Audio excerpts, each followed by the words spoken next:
Hey cycling friends, James with Team Finish Strong, and I am back at the battlefield. They have finally reopened the battlefield, and I want to come down here and check things out. There has been quite a lot of tree damage here, so I can understand why they have kept it closed up until recently.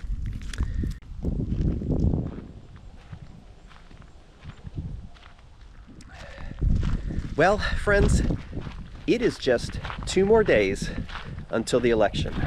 And I have to tell you, if you haven't gotten election fatigue by now, I can guarantee you are probably immune to it and you'll never have it. Because as for me, I am so glad this is going to be over soon.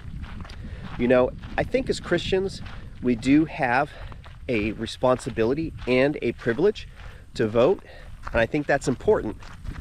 But I don't think, as believers, it is our primary responsibility.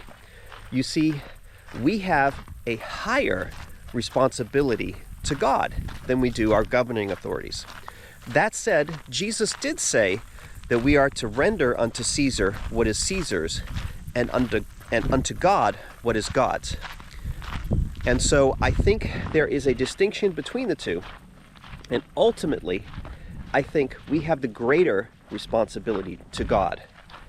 And so while I think we should definitely vote with our consciences, we should not put our hopes in political processes, candidates, and systems, because we are of a kingdom that is not of this world. And our ultimate allegiance is to Jesus and the Father. You know, when I hear and see what's going around in the political circles, it grieves me just a little bit to hear how some Christians really put so much of an emphasis on politics. Because you see, I really don't see that in the scriptures.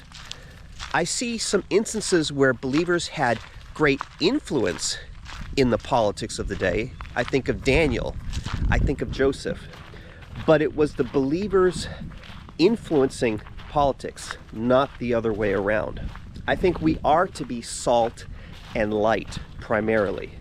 And you know, to that end, what Jesus said in the Great Commission in Matthew 28, I think is so appropriate for us to be reminded of in this political season, so that we don't put our hopes in the wrong place.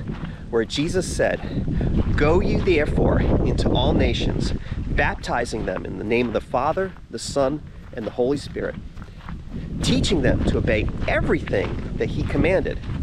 And He also promised that if we do that, He will be with us always, even unto the end of the age.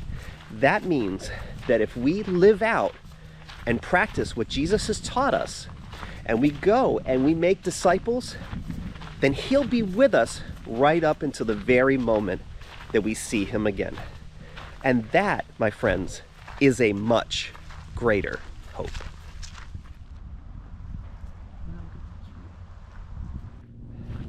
Well, friends, enjoy what warm weather we have left in the year. Take care, have a wonderful Thanksgiving, and as always, finish strong.